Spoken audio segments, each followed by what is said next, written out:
ಹಿಮಾಲಯದ ತಪ್ಪಲಲ್ಲಿದ್ದ ಊರಿನಲ್ಲಿ ಬಡ ವೃದ್ಧನೊಬ್ಬ ವಾಸವಾಗಿದ್ದ.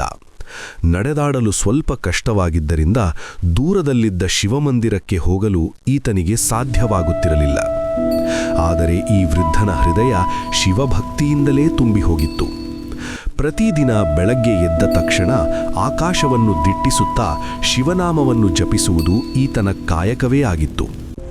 ಶಿವ, ನನಗೆ ನೀನಿರುವ ಜಾಗಕ್ಕೆ ಬರಲಾಗುತ್ತಿಲ್ಲ ಸ್ವಾಮಿ, ನೀನೇ ನನ್ನ ಮನೆಗೆ ಬಾ ತಂದೆ ಎಂದು ಬೇಡಿಕೊಳ್ಳುತ್ತಿದ್ದ. ಗ್ರಾಮದ ಜನರು ಈ ವೃದ್ಧನನ್ನು ನೋಡಿ ಅಪಹಾಸ್ಯ ಮಾಡುತ್ತಿದ್ದರು. ಹೀಗೆ ಕರೆದರೆ ಶಿವನೇನು ನಿನ್ನ ಮನೆಗೆ ಬಂದುಬಿಡ್ತಾನಾ ಎಂದು ಲೇವಡಿ ಮಾಡುತ್ತಿದ್ದರು.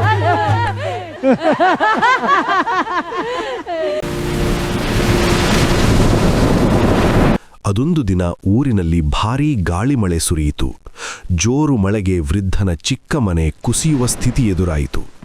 ಮೇಲ್ಛಾವಣಿಗೆ ಹೊದಸಿದ್ದ ಗರಿಗಳು ಗಾಳಿಯಲ್ಲಿ ಹಾರಿ ಹೋಗಿ ಮನೆ ಸಂಪೂರ್ಣ ಹಾಳಾಗೋಯಿತು.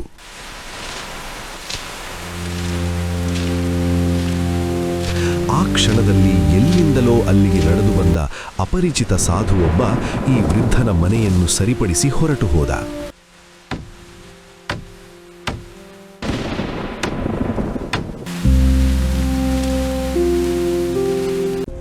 ಮರುದಿನ ಗ್ರಾಮಸ್ಥರು ದೇವಾಲಯಕ್ಕೆ ಹೋದಾಗ ಅಲ್ಲಿ ಅವರಿಗೆ ಅಚ್ಚರಿ ಕಾದಿತ್ತು. ಶಿವಲಿಂಗದ ಮೇಲೆ ಮಣ್ಣು ಮಳೆ ನೀರು ಸುರಿದಿದ್ದನ್ನು ಕಂಡ ಊರವರು ಆಶ್ಚರ್ಯಪಟ್ಟರು. ನಿನ್ನೆ ವೃದ್ಧನ ಮನೆಯನ್ನು ಸರಿಪಡಿಸಿದ ಹೋದ ಆ ಸಾಧು ಯಾರೆಂದು ತಿಳಿಯಲು ಊರವರಿಗೆ ಹೆಚ್ಚು ಸಮಯವೇನೂ ಬೇಕಾಗಲಿಲ್ಲ. ಅದುವರೆಗೆ ವೃದ್ಧನ ಭಕ್ತಿಯನ್ನು ಅಪಹಾಸ್ಯ ಮಾಡುತ್ತಿದ್ದ ಅವರ ಬಾಯಿ ಕಟ್ಟಿದಂತಾಗಿ ಮಾತೇ ಹೊರದಂತಾಯಿತು. ನಮ್ಮ ಭಕ್ತಿ ಸತ್ಯವಾಗಿದ್ದರೆ ಶಿವನೇ ಮನೆಗೆ ಬರುತ್ತಾನೆ.